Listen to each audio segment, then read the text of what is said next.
Welcome to the League of Women Voters of Oak Park and River Forest. Criminal Justice Study Update Consensus Review for Sections 8 to 14. We're glad you're here. We will allow a few minutes for more people to arrive and then we will begin. And now I will turn it over to our president and the chair of our local consensus committee, Beverly Graham. Good afternoon. Thank you for attending part 2 of the Criminal Justice Update Study.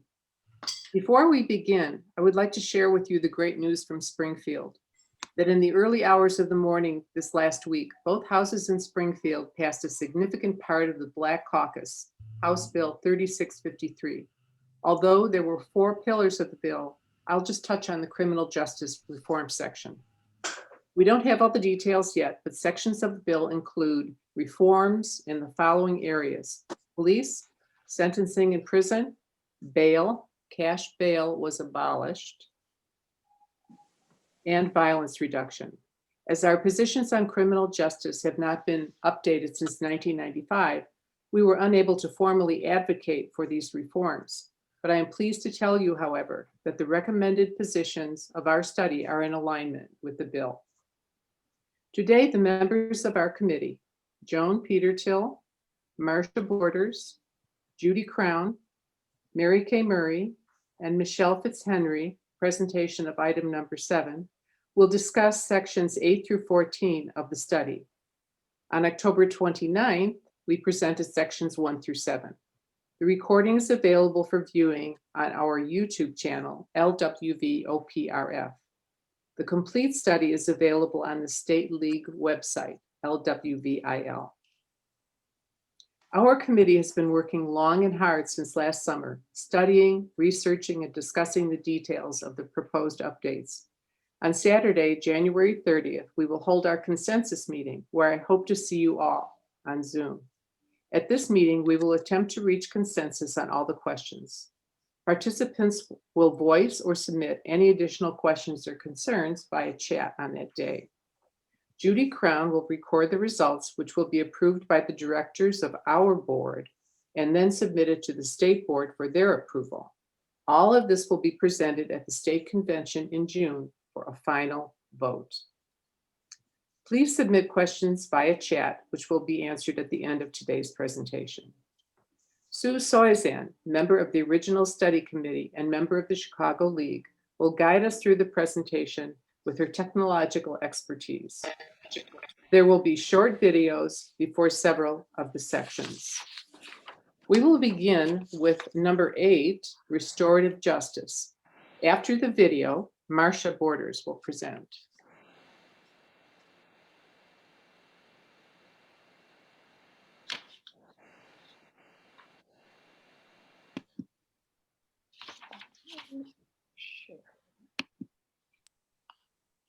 Okay. Our committee members and presenters. Okay. You want to talk about the video or just show it? Just show it. Okay.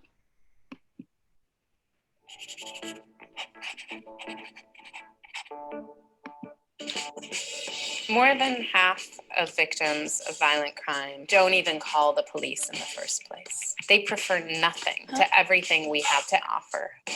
The vast majority of crime survivors' pain goes unhealed. What the existence of restorative justice means is that we can no longer pretend we don't know what else to do. As a country, we're really good at punishment. It's passive. It doesn't require people to act, to think. It certainly doesn't require them to change. When we lock people up, we excuse them from their responsibility to answer for what they've done. Restorative justice is a process to hold them accountable. It's a tool. People take turns answering questions like what happened, what needs arise, whose responsibility is it to meet those needs, and how is that person going to do it? It requires someone to take responsibility, to repair things as much as possible, and to never commit that harm again. This isn't about feeling sorry, it's about doing sorry. Things like go to school, get a job, pay restitution, apologize, do community service. Restorative justice practices have been used to address low-level infractions like vandalism, up to addressing the impact of murders on the surviving family members. Restorative justice processes are first and foremost about meeting the needs of people who are hurt. Sometimes the person who can make the greatest contribution to a survivor's healing is the person who harmed them. To come through trauma, we need answers to our questions. To say, my life was never the same after you hurt me like that. Crime survivors want the most safety possibly available. So if incarceration actually produced safety, we would have the safest country in human history. That's not what we have. Core drivers of violence are shame, isolation, an inability to meet one's economic needs, and exposure to violence. And we bake those into prisons to try and keep people from committing further violence. Incarceration exposes people to exactly the things that increase the likelihood that they'll go on to harm others. People who are hurt deserve a process that will help them heal. People who are responsible for crime have an obligation to be accountable for that. All of us deserve responses to crime that actually make us safer. Our current criminal justice system doesn't deliver any of those, and restorative justice at its best delivers them all.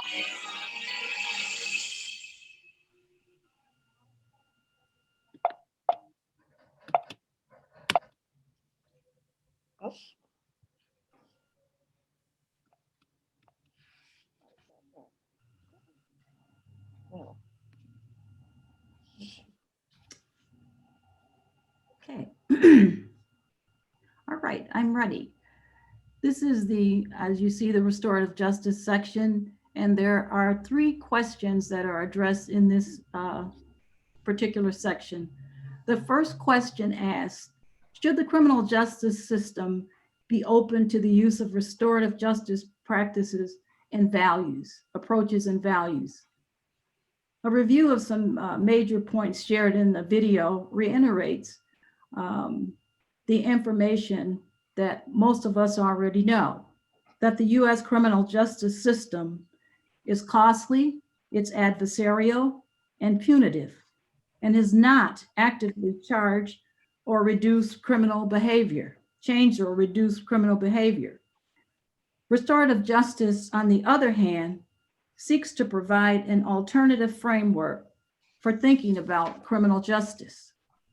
Restorative justice practices encourages outcomes that promote responsibility, reformation, and healing. Restorative justice practices uses inclusive collaborative processes that focus on harms and needs of those harmed, those of the community, and of those causing the harm. Restorative justice seeks to repair that harm and put right the wrong to the extent possible. And it addresses the obligation of the offending person as well as those of the community and society. An opposing argument suggests that the criminal justice system exists for victims of crime to receive restitution and retribution and to punish their offenders. However, the goal of the criminal justice system should focus on seeking justice for all stakeholders, not just the victim and the government or the state. According to Article 1, Section 11 of the Illinois State Constitution, the objective of the criminal justice system is to restore an offender to useful citizenship. The restorative justice process makes that justice more healing and ideally more transformative rather than punitive and adversarial, thereby reducing the likelihood of future offense. The next question asks, to be successful, must restorative courts involve members of the community?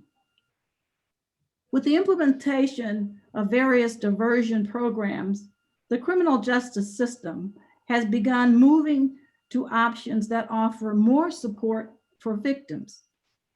These include addition of problem-solving courts, which cover issues related to drug addiction, veterans issues, domestic violence, and mental health, to name a few. Another support program is the Adult Redeployment Illinois program, which allows felons to complete their sentence in their home communities. And the newest program is the Restorative Justice Community Court, which was established in 2017. And this court serves emerging adult populations ages 18 through 25. And all of these programs break from the traditional justice system model and requires extensive community resources and involvement for successful implementation. An opposing statement or argument suggests that it can be exhausting work to keep community members involved in restorative justice. In the adversarial system, members of the community do not need to be involved in this process. It really is between the offender, the victim, and the court. And it further suggests that restorative justice should only focus on victims being made whole subsequent to a crime. But in keeping with the principles of the restorative justice process, members of the community are stakeholders and have responsibility for supporting residents of the community, including offenders and those who suffer harm. And finally, 8C asks, must restorative justice courts be adequately funded? Funding is necessary, but challenging for restorative justice courts. Each court costs approximately $2 million to run. Costs include funding for data collection, evaluation, court reporting requirements, and staffing. All are needed and critical for successful implementation of court programs. This restorative justice court model has great promise of actually restoring young people back to their communities, making this investment very worthwhile. A con or opposing view suggests that it seems unlikely that the two systems can adequately be funded. This is a new experiment in Illinois, the court, but it's too early to see whether the outcomes measure up to the hopes for restorative justice. However, data collection and evaluation should be the driver of program success. Program funding priority should favor evidence-based outcomes that demonstrate reduced recidivism rate. And in closing, I believe that the restorative justice model has great potential for increasing the possibility for better reentry to society. And that concludes this presentation. Thank you. Thank you, Marcia. Can we have the next slide, please? Number 9, emerging adults. After the video, Suzanne will present. I don't know why this isn't moving on. Okay, there we go. All right. Oh, I don't know why we're having a glitch today. Okay. All right.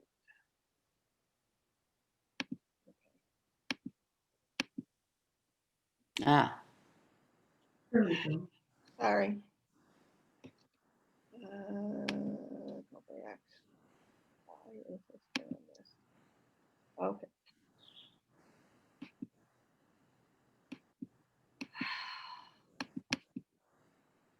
Yep. All right.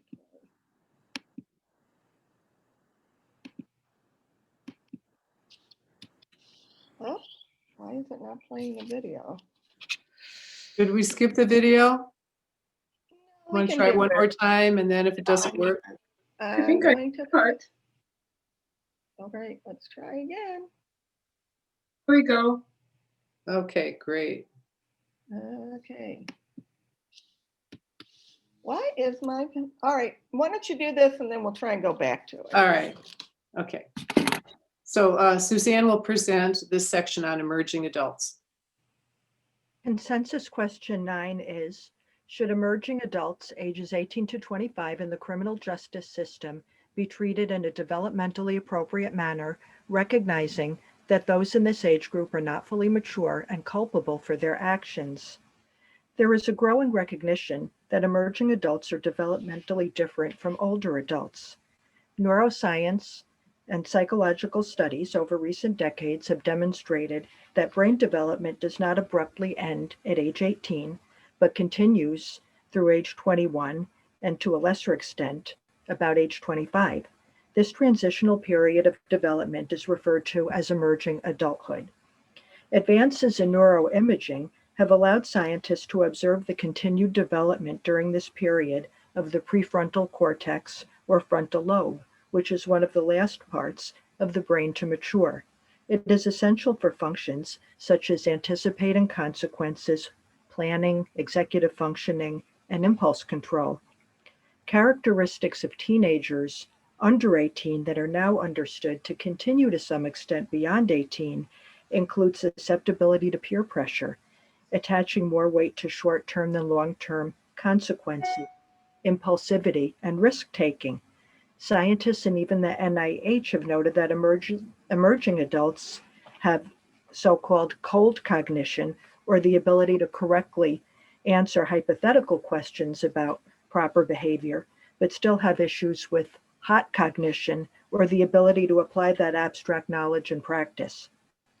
Our society has recognized the incomplete maturation of this age group by, for example, restricting their activities related to alcohol consumption, gambling, access to credit, and high insurance premiums.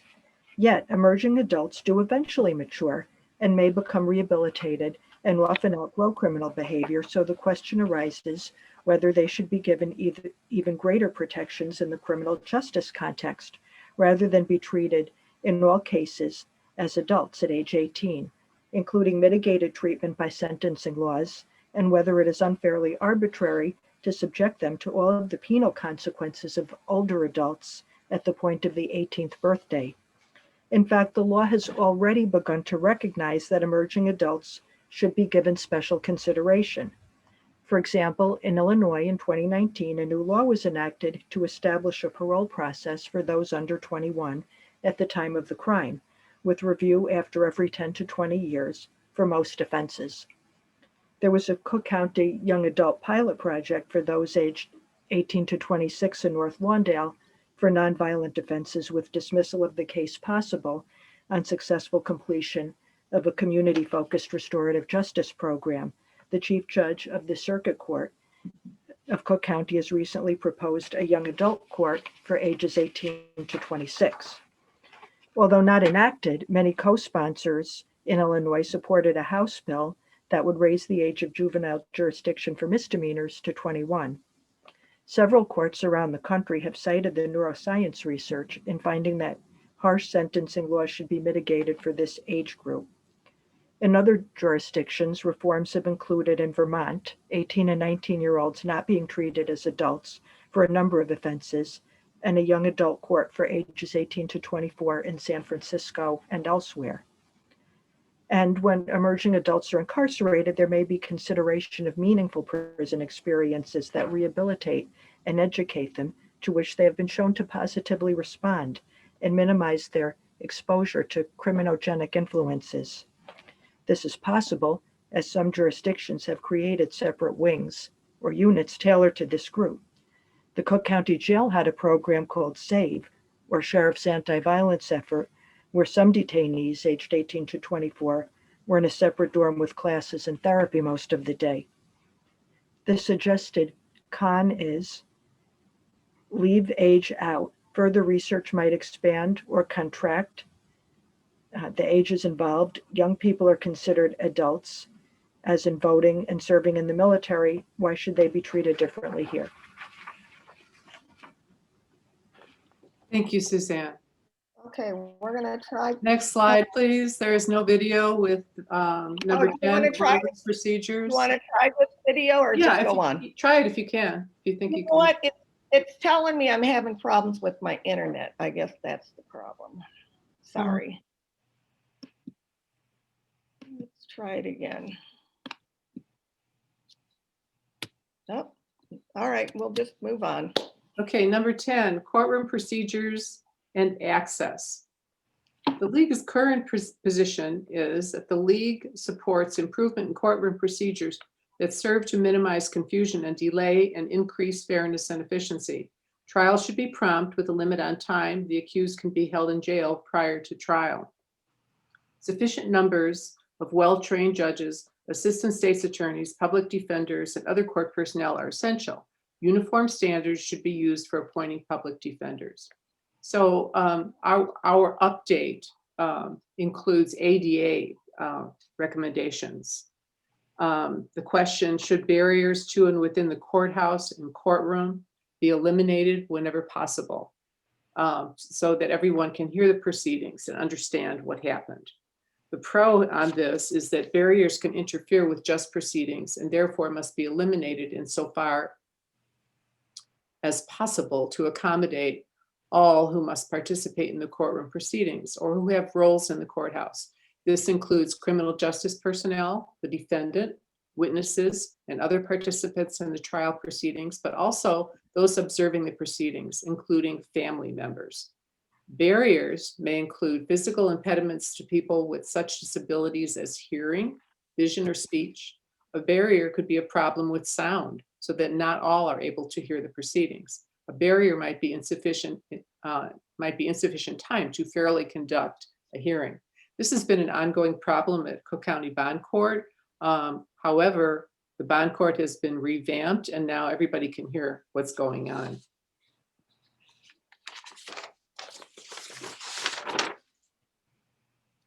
These standards include trial courtrooms themselves, judges' chambers and reception areas, court administrative offices and storage areas, court clerk and court reporter offices, the client attorney conference room, prisoner holding areas, and jury deliberation and assembly rooms. County boards in several Illinois counties are required to comply with the standards, and the chief circuit judge of each circuit in the state or his or her designee to ensure compliance. The con is, it is not necessary for everyone to hear the proceedings.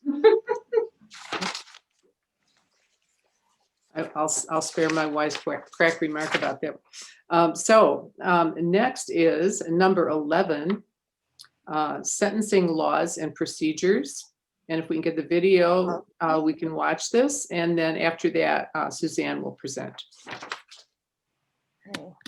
Oh, why is this? All right, we're gonna try it again. Is it your internet? Well, I was checking my internet and It worked before. It worked I know. once. I know. It's like, I tried last night and everything worked. Oh, that's too bad. Oh, this is terrible. Wait a minute, I'm gonna try again. Well, it's not your fault. It just won't work. I feel very badly because, Well, that's okay. We probably need to move on then. okay, well, we'll come back. We'll try at the end. Okay. Consensus question 11A is, should we delete from the existing position? The League believes that there should be strict penalties and enforcement for all crimes committed with a handgun or an assault weapon. This is a small piece of the existing League of Women Voters of Illinois position on gun violence prevention, which dates to 1995. Since then, Illinois has seen a great increase in penalties for offenses committed with a firearm, as opposed to when the same offense is committed with another type of weapon. Most notable are the mandatory firearm enhancements that are added to an already high sentencing range and give rise to a very severe sentencing scheme. They have been in effect since 2000. These enhancements by law must be added to the sentence for a variety of offenses such as murder, attempt murder, aggravated vehicular hijacking, home invasion, aggravated criminal sexual assault, and aggravated kidnapping. In very brief summary, this is how it works. Murder is usually punishable by 20 to 60 years. Now, if it is committed by personally discharging a firearm, 15 to life is added to the 20 to 60, so anyone convicted serves a minimum of 45, which is virtually a life sentence even at the minimum, since we do not have parole or good conduct credit for murder. If you are armed but don't use the gun, or are unarmed but a co-offender discharged a firearm, your sentence now starts at 35. These enhancements are added by law for many potentially violent offenses that already have strict sentences. For those offenses, the 25 to life enhancement must be added if the person was shot and sustained great bodily harm. The mandatory firearm enhancements may result in near-life sentences for individuals without consideration of their personal circumstances and rehabilitation, and the wide variety of factual scenarios that can lead to a conviction, and the judge has no choice but to impose them. Even if some persons are deserving of very long or life sentences, the law does not authorize the judge to make an exception in an appropriate case. The enhancements were modeled on California law, but California has now made them discretionary. Even in Illinois in 2015, they were made discretionary for persons under 18. And a study from the first year showed that the judges most often did not impose the enhancements when offered the option. Now a House bill would make it discretionary for adults as well. That bill has gathered many co-sponsors, but last ended in the Rules Committee. Governor Scott of Florida recently signed a law repealing that state's harsh mandatory firearm enhancements in recognition of unintended consequences in those cases where justice might best be served by the sentencing judge having some discretion. The final report of the Illinois State Justice Commission on Criminal Justice and Sentencing Reform, prepared in 2016 at the direction of Governor Rauner, listed it as a worthy reform idea warranting consideration to reduce the automatic enhancements or make them discretionary. Removing the existing position would simply mean that the league is no longer taking the position of affirmatively advocating for even stricter penalties than already provided, simply because a firearm was used or carried as opposed to the crime itself. The con that has been suggested is the league's current position on gun violence prevention states the league advocates restricting access to automatic and semi-automatic assault type weapons. These weapons present a clear and unequivocal danger to public safety. Therefore, there should be strict penalties for a crime committed with a handgun or assault weapon. There is more certainty of being killed with a gun rather than another weapon.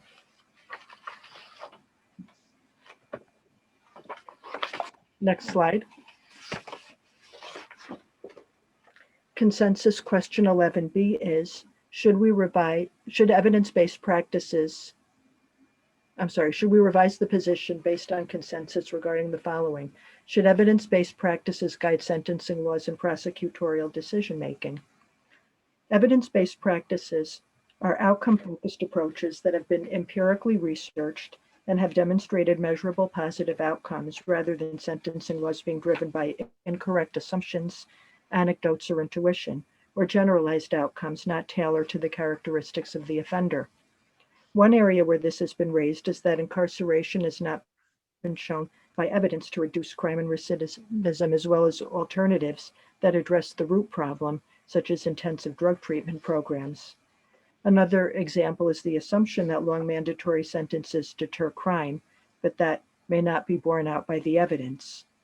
According to the National Institute of Justice, a study called 5 Things About Deterrence. Rather, the certainty of apprehension may be a more powerful deterrent.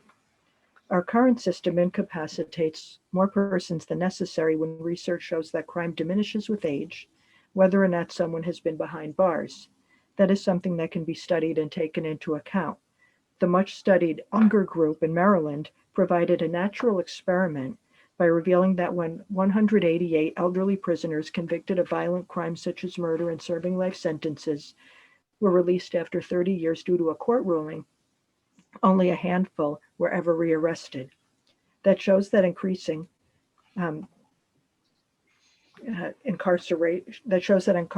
the elderly is costly, yet provides little, if any, public safety benefit. There can be greater use of risk assessments in determining that certain offenders can be successfully diverted from incarceration with meaningful probationary programs. Apart from sentencing laws per se, evidence-based practices can guide courts' sentencing policies and corrections for making community corrections meaningful. Texas has found that there were 29% fewer arrests and an almost $5 million decrease in incarceration costs when probation had evidence-based components such as diagnosis, cognitive behavioral training, and increased offender officer contact. The con that has been suggested is sentences are set by statute to dissuade and punish crimes. That is the proper role of the legislature. The legislature proscribes certain conduct, sets sanctions, and sets rules under which the system operates. Next slide.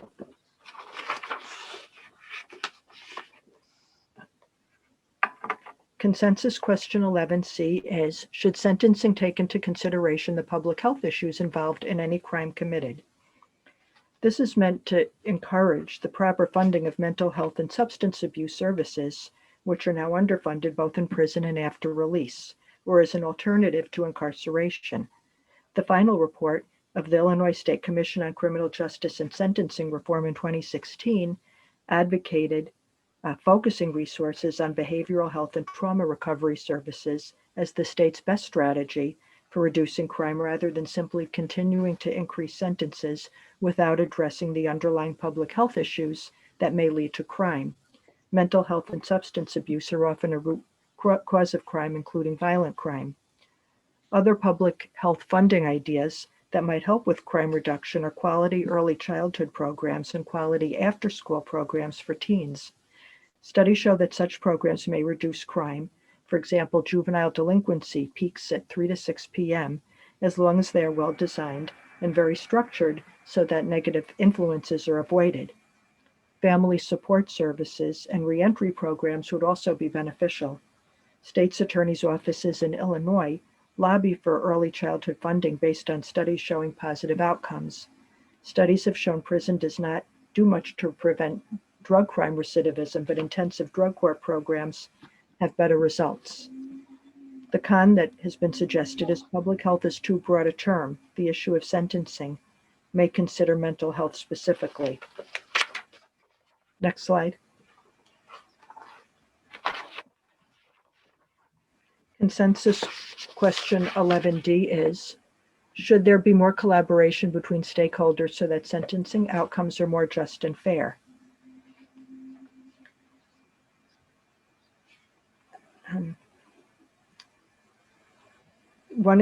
Modifying our adversarial system of justice so that the various stakeholders, such as victims, defendants, prosecutors, defense counsel, the court, probation services, and the community, have been shown to produce favorable justice outcomes. One example is problem-solving courts, which have been created for certain drug cases in Cook County. Participation entails intensive probation for a period of years. A treatment provider is included in the team, as well as a problem-solving court coordinator. Adult Redeploy Illinois is a grant-funded diversion program aimed at avoiding prison through community-based services. DuPage County's program dates to 2011 and provides intensive supervision for probation violators where all parties and community service providers participate in a program involving job training and cognitive behavioral therapy with graduated sanctions and incentives. According to a 2015 Illinois Criminal Justice Authority report, the DuPage program exceeded its goals and successfully diverted 127 nonviolent offenders from IDOC. Collaboration has also proved feasible in the restorative justice community courts for nonviolent young offenders, where all involved participate in peace circles, dialogue, and community participation. That has worked well enough in the original North Lawndale location that additional courts are being set up, for example, in Avondale. Local criminal justice coordinating councils, as we heard about in connection with consensus question 5, involving the participation of a variety of stakeholders in each case, have been successful in a pilot program in McLean County, Illinois.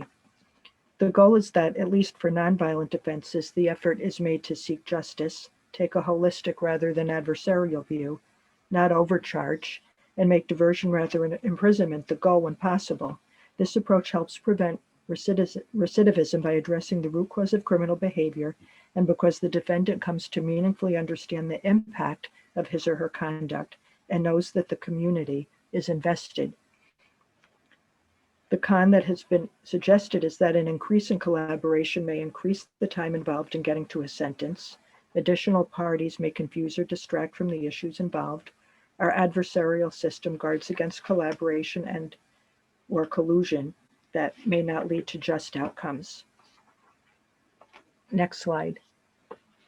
Consensus question 11E is, should racial impact statements inform any new criminal law or regulation? The nonprofit organization, the Sentencing Project, has stated that the premise behind racial impact statements is that policies often have unintended consequences that would be best addressed prior to the adoption of new initiatives. In this sense, they are similar to fiscal and environmental impact statements, policymakers contemplating new construction projects or social initiatives routinely conduct such assessments, which are now widely viewed as responsible mechanisms of government. The idea here is to consider, before enacting new laws, whether those laws might inadvertently have the unintended and unfortunate consequence of unfairly impacting particular racial groups more harshly. It is really a data analysis exercise. Other states, such as Iowa, have required policymakers to prepare racial impact statements for sentencing laws, and legislation was introduced in 2019, but it was not enacted, and has been, that was called the Racial Impact Note Act, and has been resubmitted with many co-sponsors. The example that's often cited is the old federal cocaine laws. At that time, white and Latinx persons more often used powder cocaine, and African Americans more often used crack. Federal law punished crack more harshly. While the legislators might have considered crack to pose a greater threat that needed to be deterred, the unfortunate result was that proportionately many more African American persons were serving longer sentences for essentially the same crime. That resulted in public criticism and eventually led to the Fair Sentencing Act of 2010. The racial impact statement could alert the legislators that there is a risk of a disparate impact before passing the law. In Illinois, this might be worthwhile to consider when designing sentencing schemes that might have an impact disproportionately on urban areas, such as increased sentences within 1,000 feet of schools, parks, churches, and so forth. The con that has been suggested is all laws should treat defendants equally already. A new regulation is not required. Justice should be blind. Next slide. Consensus question 11F is, should legislation that reduces penalties for a crime also benefit those previously convicted and sentenced for that crime?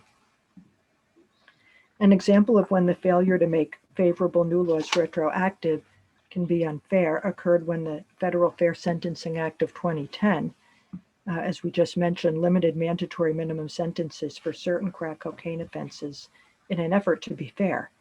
But persons sentenced one day before the act was signed did not benefit from lower sentences, even if their co-defendants who were sentenced soon after the act was signed benefited from the lower penalties. The courts held that the different treatment between the two groups was legally permissible. Fortunately, the First Step Act of 2018 made the Fair Sentencing Act retroactive following complaints about unfairness.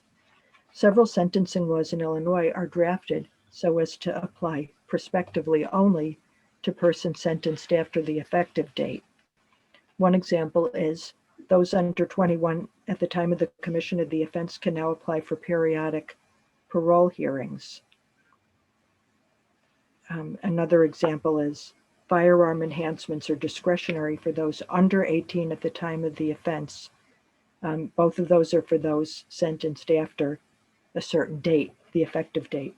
Additional legislation could be considered which would make laws such as these apply to those sentenced before the effective date, which sometimes occurs by happenstance of scheduling or factors not reflective of the individual's culpability.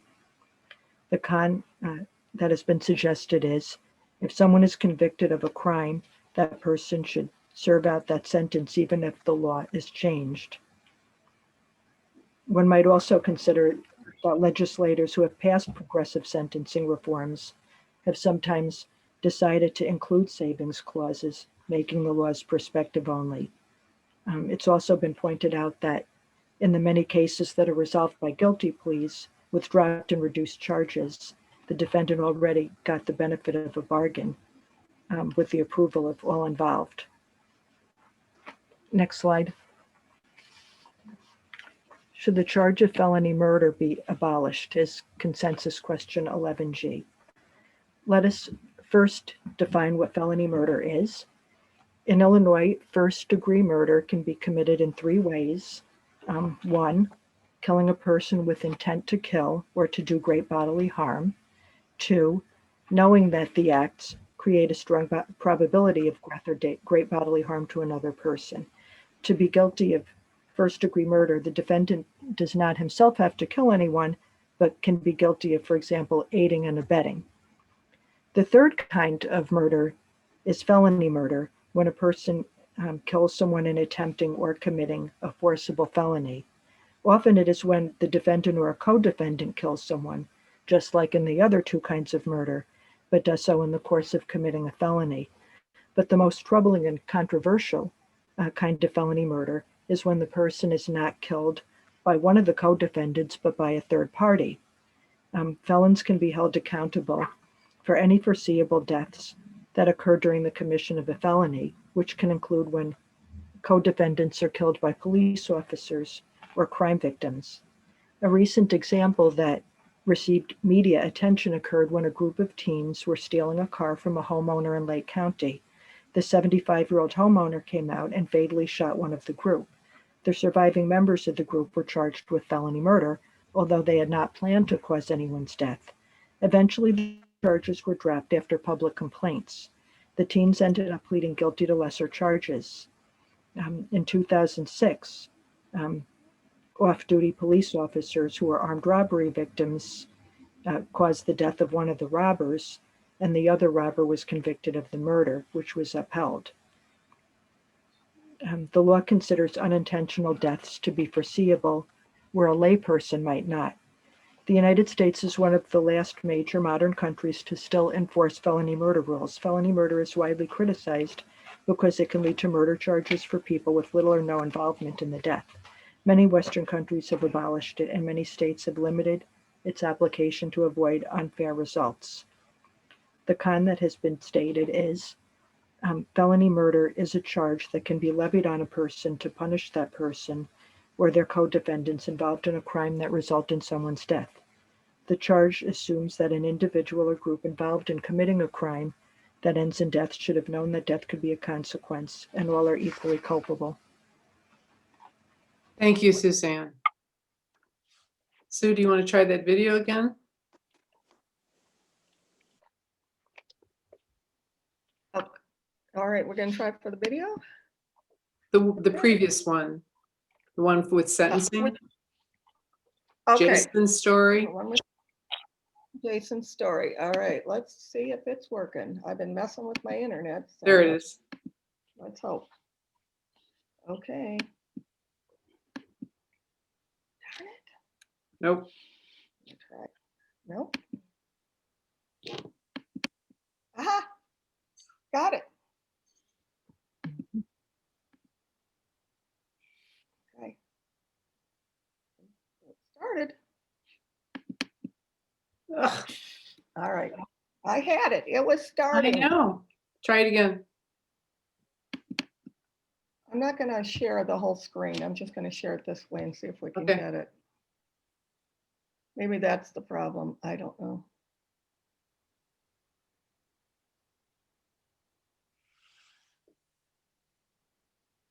Yay.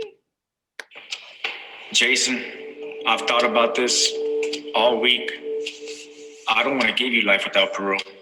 To send somebody so young to jail is just a waste. But my hands are tied. The judge, when he's reading my sentences off to me, life without parole, 2020, 2020, 40, 40, 40, 40. It was like a punch every time he said a number to me. As a young kid growing up poor, when I would watch TV, I would always see, the people that played those characters that were drug dealers or drug users, gang members. They were people that looked like me, and they had the girls, the cars, the jewelry, and I wanted to be like them. Those were my heroes. The day that I got arrested, I was at my mother and father's house. This was in 1998. I mean, to think that, you could get life without parole for selling drugs didn't register in my brain at that time. I was a kid. I mean, I had just barely turned 21. I remember laying in my prison bed and I'm thinking, this is not who I am. I wasn't a bad kid. I was just a kid who made bad decisions. And, I shouldn't have to die in prison for them. Filed motion upon motion, brief upon brief, all the way to the Supreme Court. Everything came back denied. There was really nothing else that I could file. So in 2013, December 19th, they're looking for me at the prison. I get cold chills, and automatically I think something happened to my son. So the next thing you know, the warden walks in, and he goes, I got an executive order from President of the United States, commuting your sentence. And when I seen the paper with that gold seal on it and his name, I just put my head down and I start crying. And I keep saying, it's over. It's over. I'm what a second chance looks like, what a second chance can be.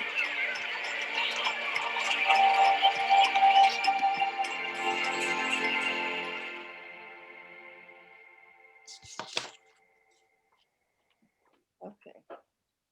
Okay, the next item, number 12, is Department of Corrections. After the video, Judy Crown will present. Okay. All right, I'm going to keep it this way and hope it'll work again. These photos look like they're from a hotel or a fancy college dorm room. There's a gym, common areas, and private bedrooms. But this place, just outside Halden, Norway, is a prison. There's no barbed wire, lots of greenery, and striking contemporary art. Inmates even have pretty great views out of their cell windows. It's all part of a plan to make prisons more humane through design.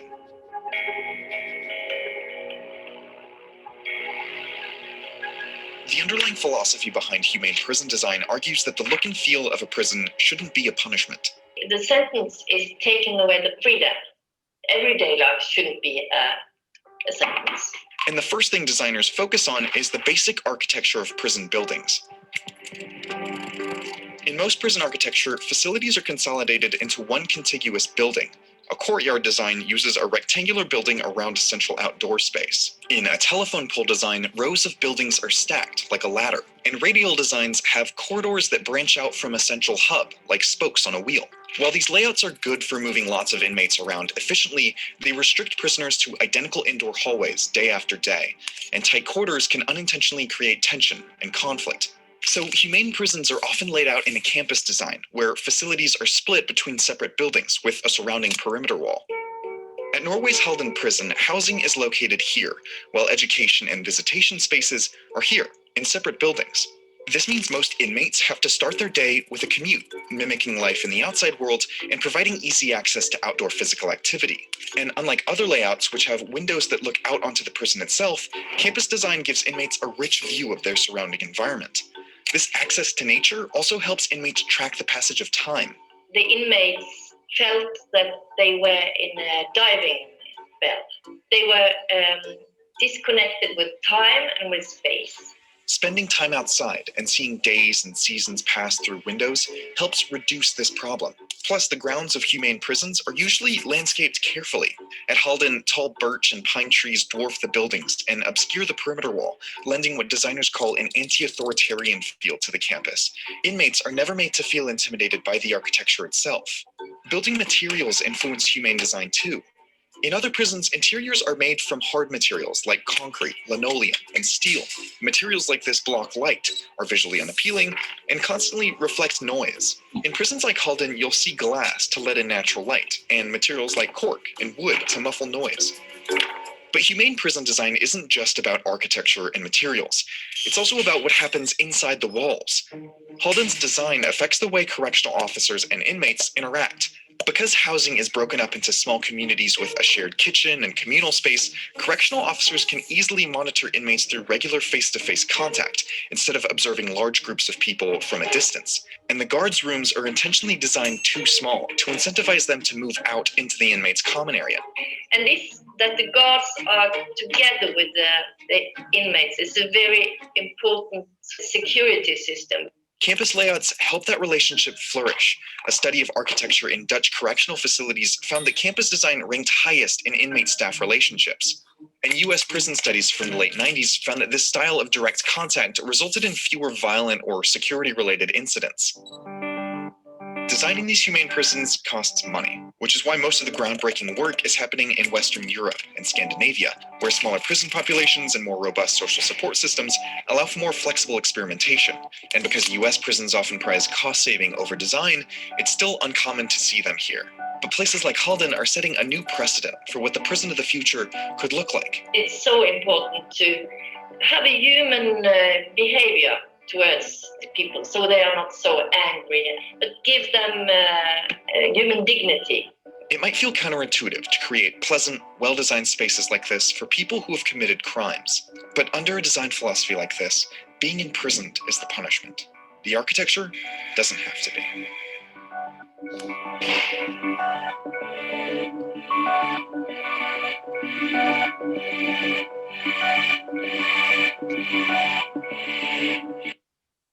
Okay. All right. Okay. All right. Next slide. Oops. Sorry. There we go. Hey, Judy Crown. My section examines issues involving the Illinois Department of Corrections, which is indeed a long way from Norway. There are 10 proposals. The overriding issue at the Illinois Department of Corrections is the mass incarceration and overcrowding, which informs so many of the problems in state prisons. The first proposal is, should offenders be entitled to humane treatment and access to health care? WBEZ and ProPublica recently published an expose on the difficulty of getting help for health problems and dangerous conditions. Inmates are supposed to file grievances when they need help, but complaints are often ignored, sometimes until it reaches an emergency and requires greater intervention like hospitalization for a kidney stone. The state has paid millions to settle inmate claims, and the system is under federal oversight as part of a legal agreement to improve healthcare in state prisons. A court-appointed expert found in 2018 that the medical care was so poor that people were needlessly dying. The Illinois prison population has increased by more than 700% over the past 40 years. Many facilities house more than 100% beyond their design capacity. These numbers place a nearly impossible demand not only on the Department of Corrections' ability to house inmates, but also deliver health care. This is all the more difficult considering that inmates have higher rates of chronic and infectious disease, addiction, and mental illness, and the system has a growing elderly population too. The ACLU found that few receive the treatment they need. Only 27% receive mental health services, and only half of the inmates screened for substance abuse get treatment. Inmates released without treatment for addiction resume drug use in most cases. The con that was suggested for this proposal is that the population increase over the last 40 years has made it virtually impossible to keep up with and pay for the cost of inmate health care. IDOC lacks adequate physical space, which means either early release or building new facilities. Next slide. The next set of proposals applies to the way programs should be administered. 12B is, should all programs be evidence-based or based on best practices? Should all rehabilitative and evidence-based programs be made available to all for whom they are appropriate? 12D is, should programs be tailored according to individual needs? 12E says, should all offenders have access to program credits? This refers to offering the opportunity for an earlier release in exchange for participating in particular programs, whether educational or counseling. The State Commission on Criminal Justice and Sentencing Reform recommended programs that relate to an inmate's likelihood to commit another crime. If inmates don't have access to educational and vocational training to help them find jobs, and if they don't receive assistance with their substance abuse and psychological problems, the chances of successful integration after release drop dramatically. The Commission also said that offering credits for participating in programs is a valuable incentive to the inmates who need the most help. The Illinois Sentencing Policy Advisory Committee, in a 2018 report, said that recidivism can be reduced through such interventions. The average cost of recidivism is more than $150,000 per person. Here are the suggested cons for this series. 12B says it is very expensive to house inmates in prisons. Why should we go ahead and spend more money to make their lives easier upon release? For example, offering school and vocational programs while they are incarcerated. Most of us have to pay for college or training for ourselves or our families. We shouldn't have to pay for those incarcerated. 12C says inmates are sentenced to do their time. They should not be involved in programming. 12D says tailoring programs to fit individual needs is expensive. We shouldn't have to foot the bill for inmates to receive programming. And 12E con says those persons serving long sentences should not have access to program credits based on the severity of their offense, or if they are repeat offenders. They don't deserve to have programming at all. Next slide, please. There we go. The next two proposals deal with reentry and the preparation for reentry. 12F says, is pre-release planning critical for successful reentry into the community?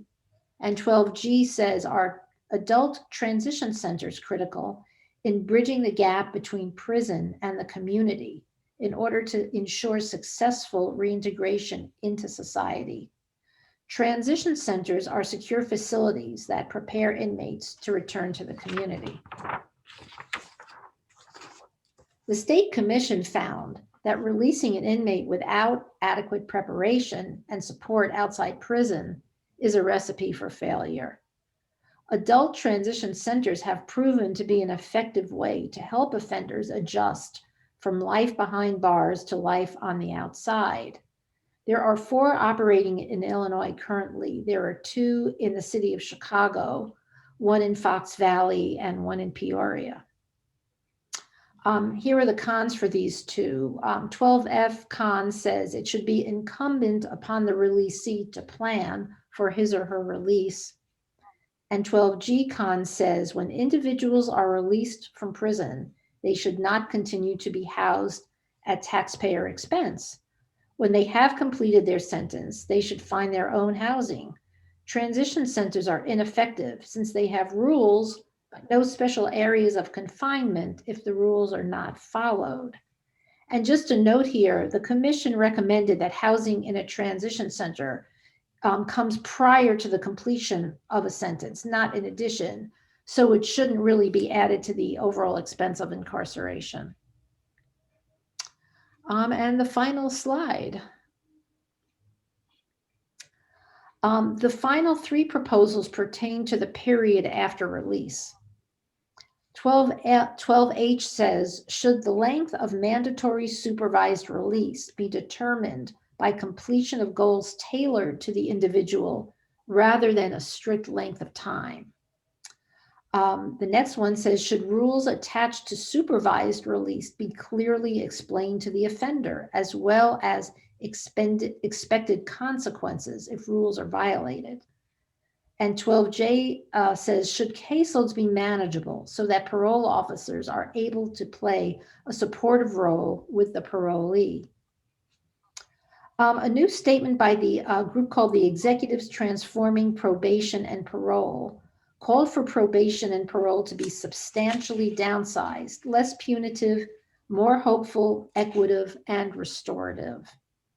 Close to half the people recently entering prison in America were on probation or parole. Meanwhile, a quarter of those entering prison are incarcerated for technical violations, like staying out past curfew or missing appointments. And a report by the Urban Institute found that providing incentives for meeting case-specific goals motivates behavior change.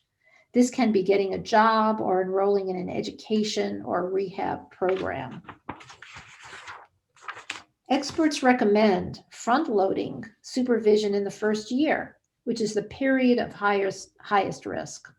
Under the typical system, parolees have no opportunity to reduce the time they are subject to supervision. The Illinois State Commission found that extended periods of supervision can be harmful since parolees have to disclose their status on job applications. The commission said the structure should be more targeted and flexible. And the cons for these three proposals on post-incarceration are 12H. Release should be dealt with the same as a sentence. It takes more time to compile a specific mandatory supervised release program for an individual and is costly and an inappropriate use of staff time. 12I says when an individual is released from prison, there are rules they must follow. They should be held accountable. And the final con is, shouldn't the assigned parole officer act as a police officer and send them back to prison when they violate the rules? Shouldn't a releasee be held accountable for following the rules of parole and mandatory supervised release? Reducing the caseload isn't going to help parole officers who are ineffective, enjoy being the cop, and having control over their caseload. And that is the section on the Department of Corrections. Thank you, Judy. Sue, could you show the next video, please, which is post-incarceration and sentence completion. After the video, Joan, Peter Till will present. Okay, I'm going to go back and do it the way I did last time, and that seemed to work. There's a one-of-a-kind manufacturing class now being offered at the Kiwani Life Skills Reentry Center.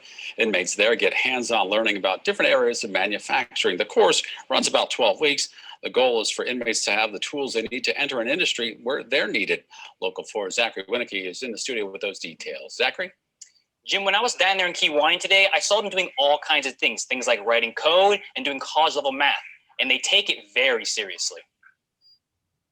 It means everything to me. The opportunity to learn life skills to reenter society is not something every inmate gets.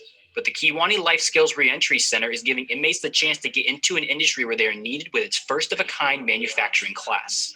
Yeah, the objective is to give them skills that people working in the manufacturing environment off the street don't have. Give them an advantage. The class teaches them skills like metrology, robotics, and different kinds of mechanical and electrical systems. But with a teacher as experienced in the manufacturing world as theirs is in Terry Logren, that's not all they're learning. I focus a lot on problem-solving skills, developing teamwork, understanding how to participate in continuous improvement programs, things that are popular subjects in manufacturing that really they're asking their workforce to buy into. With class for 6 hours a day and sometimes up to 3 hours of homework, they all take the work very seriously. And for some like Ricky Hamilton, who have been in prison for a while, this is helping him move forward. Coming from prisons, I believe that the manufacturing field is a great field to get into because, you know, with kind of a short amount of training, we can get into some careers that can provide us some great opportunity to never come back to prison again. And the end goal for Hamilton is to be able to pay it back. hopefully being someone else's boss and being able to train guys like myself. Because I believe I want to get in a position where I can potentially hire guys coming out of prison and bring them into the manufacturing field as well. Because I believe this is kind of a solution that I believe a lot of us can use. They've already placed some students in some Quad City area jobs, and more are finishing soon. Live from the newsroom, Zachary Winicky, Local 4 News. Okay, next slide. I just wanted to interject that we visited this reentry center in Kewanee, and it's very impressive. The sad part is that there's an enormously long waiting list to get in. So we need more places like this. Okay, Joan, you're up next. Okay, consensus question number 13 is, the subject is post-incarceration and sentence completion from recidivism to successful reentry. A and B are taken together, and should all unnecessary barriers encountered by people with criminal records which hinder their successful return to society after completion of sentences be removed? And B, should people with criminal records have access to the same income-based support opportunities and services that are available to others in society and for which they would otherwise qualify? The pro is the recidivism rate in Illinois testifies to the difficulties that people with criminal records face when returning to society. These difficulties include barriers to employment, housing, and education, to name just 3. Felons must disclose when seeking housing, employment, or higher education. People with criminal records often continue to have the burden of fees, fines, and other costs that follow them even after they have served their sentence. Although a sentence has been served, the mark of felon is with them unless the opportunity of expungement or sealing is available. The video just shown about a reentry program in Wisconsin is just 145 miles from Chicago. This training program is a good example of what is needed in Illinois and across the United States. Judy mentioned for people returning to society after serving their sentence, this is what more of the kinds of programs that we need. But a significant number of people recidivate back to prison. The Illinois Sentencing Policy Advisory Council issued a report in 2018 called The High Cost of Recidivism. It said 43% of those released from prison each year recidivate within 3 years of release, and 17% will recidivate within 1 year of release. Those released on probation for felony offenses have similar recidivism statistics. Now I will talk about the 3 different organizations that work to support people with criminal records and for their successful reentry to society. Adult Redeploy Illinois, the 4 transition centers in Illinois or work release programs, which Judy mentioned, and IDOC's reentry program.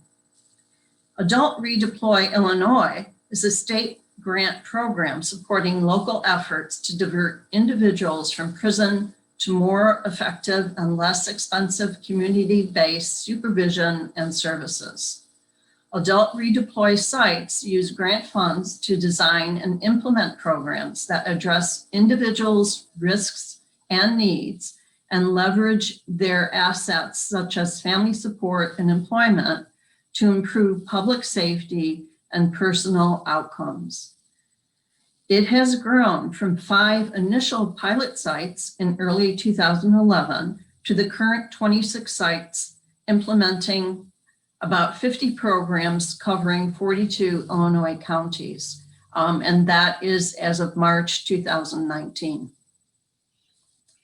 These sites use a variety of evidence-based and promising practices, from assessment through the community reintegration component of restorative justice, Although some sites use the same general methods and specific tools, much variation exists due to the local control component.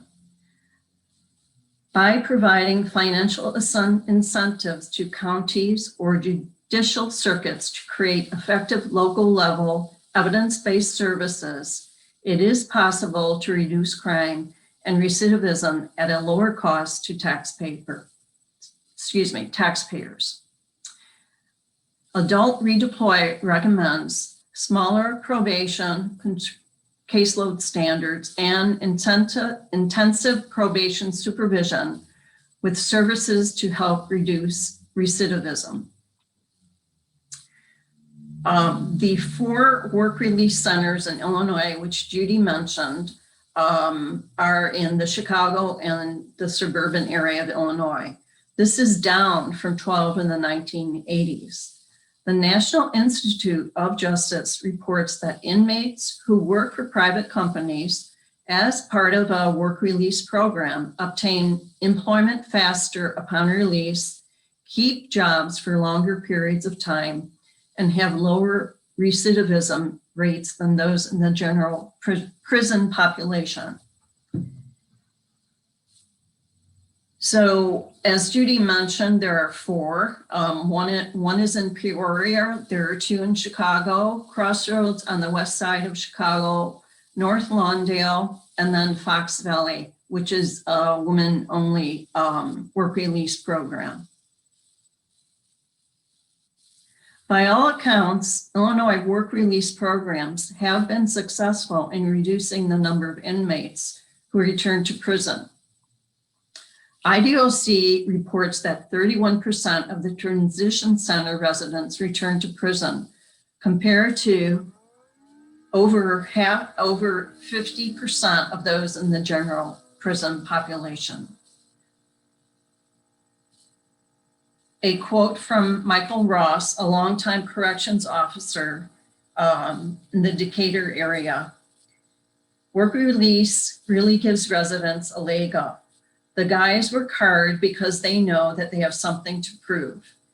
The IDOC Reentry Program Illinois, the 3rd organization or public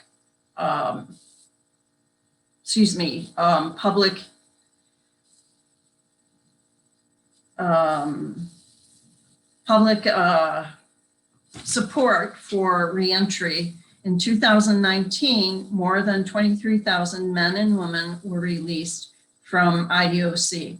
Last year, IDOC created a new program whose main focus is to provide the necessary services to people returning to society.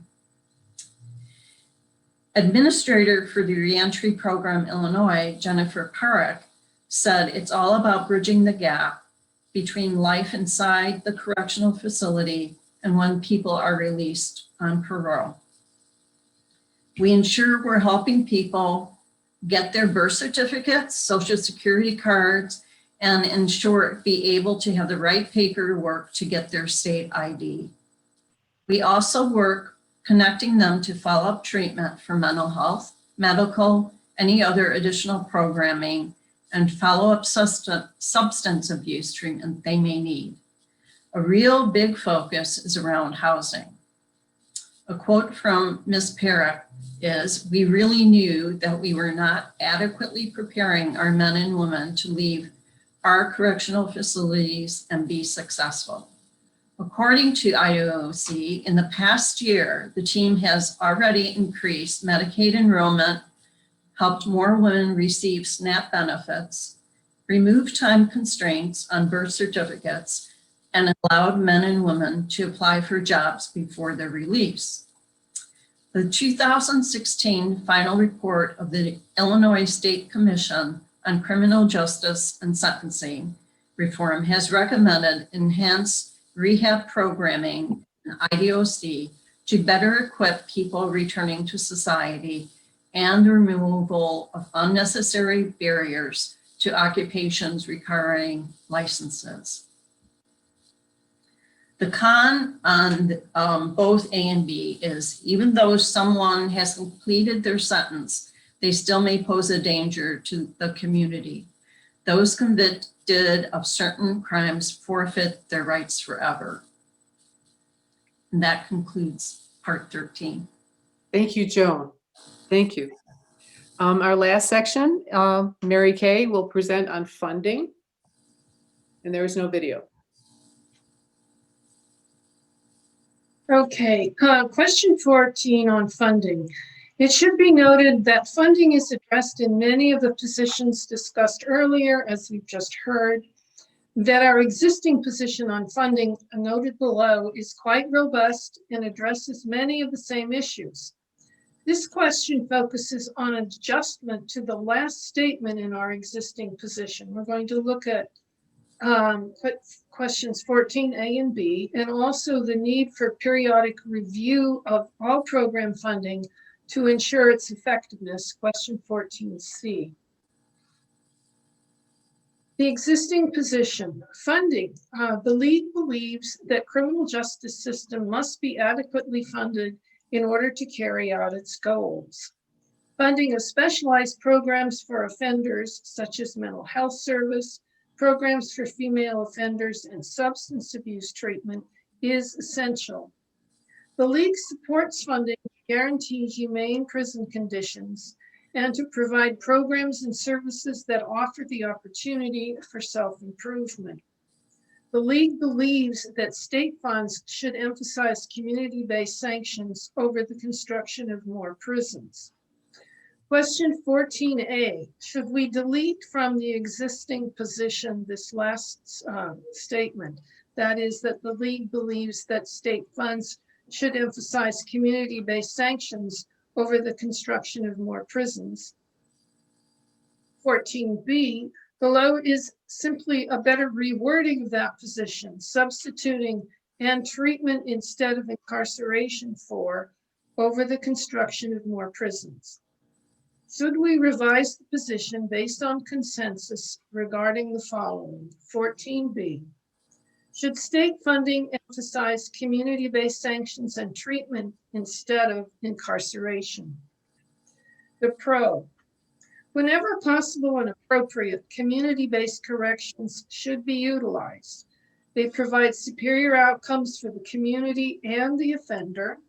And as noted in the final report of the Criminal Justice and Sentencing Reform Commission, incarceration is costly, harsh, and in some cases has a criminogenic effect on individuals, making them more likely to commit future crimes.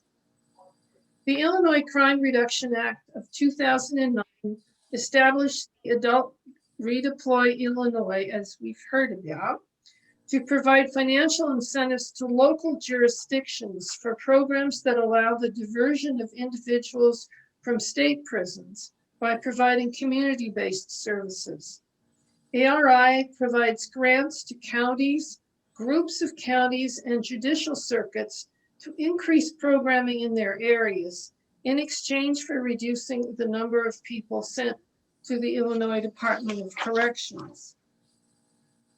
The Crime Reduction Act is based on the premise that crime can be reduced and the costs of criminal justice system can be controlled by understanding and addressing the reasons why people commit crimes in their communities.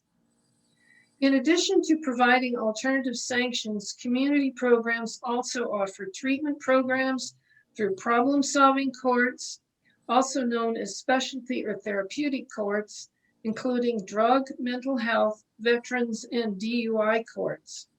They provide an alternative forum for individuals with behavioral health disorders, mental illness, and substance abuse problems.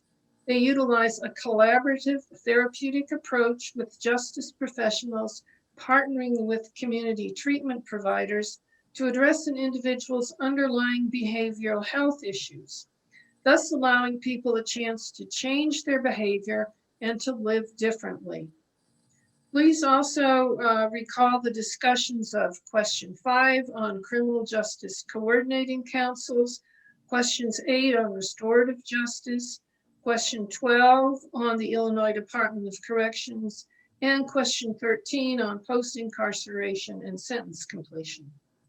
The con for this 14B is there is no con because the sense of the position has not been altered. Question 14C, addition. Should all program funding be periodically evaluated for its effectiveness and to ensure that proper offender populations are being served? The pro. Periodic evaluation is in accord with recommendation 8 of the Illinois State Commission on Criminal Justice and Sentencing Reform. That is, require all state agencies that provide funding for criminal justice programs for which there is insufficient evidence of effectiveness and expand those that are proved effective. Ensure that programming appropriately targets and prioritizes offenders with high risk and needs.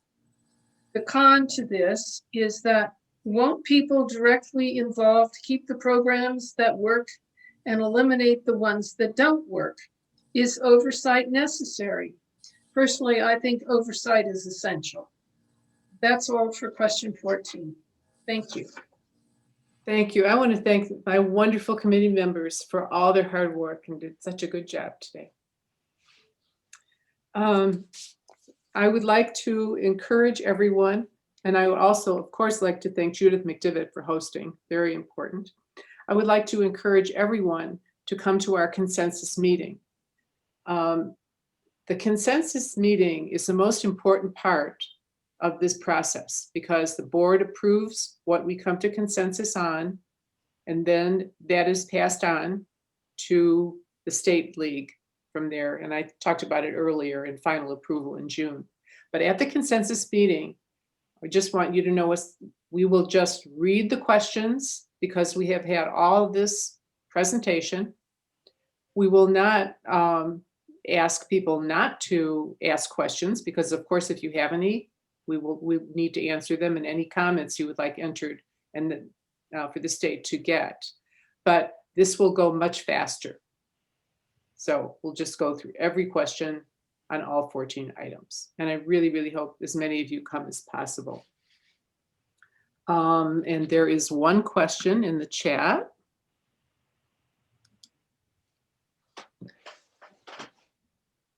Hello, everyone. Here's to a better 2021. I have another Zoom meeting in an hour and have to sign off early. Plan on reviewing the recording. Thanks to the committee for your commitment and hard work. Okay, so that was I guess we don't have any questions. And we didn't last time either. So I guess we did a great job. You know, it's wonderful. You guys are just amazing. And thank you all for attending the meeting. And don't forget to register for the consensus meeting. It should be on Week in Preview coming out this Monday and the following Monday. And again, this will be 2 Saturdays from today at the same time. And we're just going to go through all the questions and hopefully reach consensus. So thank you all for attending. And it's been. It's Jane. Can I ask a real quick question about the consensus meeting? Yeah. I've never been to one. So do we go through this question by question? Yes. And does it have to be a unanimous vote? Well, we hope to reach consensus. That means that if you have comments, those will be included. But I mean, I'm not supposed to use the word vote, okay. But essentially, yes, but we do not have to, it's not required that everybody agree. Okay. And in fact, you know, questions are encouraged. Gotcha. And discussion is encouraged. I just wanted you all to know that at the consensus meeting, we will not be doing any presenting. Okay. Okay, so everything that, you know, we talked about today, if there's anything you want to go over, this is going to be recorded. You can watch it again. It'll be on our YouTube station because Ed McDivitt and Judith are going to do that for us. So you can go back and look at it. You can also go to the State League website and read the entire script if you want of all 14 sections and all the information that's on there. It's 60 pages. I've not participated in the consensus process before, so I didn't know. Mhm. Nice work to you and your committee. Great work. Thank you. Thank you. Thank you, everybody. And thank you to Beverly for providing wonderful leadership for this whole process. Yes, thank you. Thank you. I appreciate it. I appreciate all you guys. And Susan, thank you very much for the Thank video. you so much. Oh, you are for welcome. doing I'm this. sorry, but internet. There's no big problem. No worries. Yeah. Great job, everybody. Yes, yes, absolutely. Okay, guys, enjoy the rest of your weekend. Bye-bye. Take care. Bye-bye. Bye. Bye.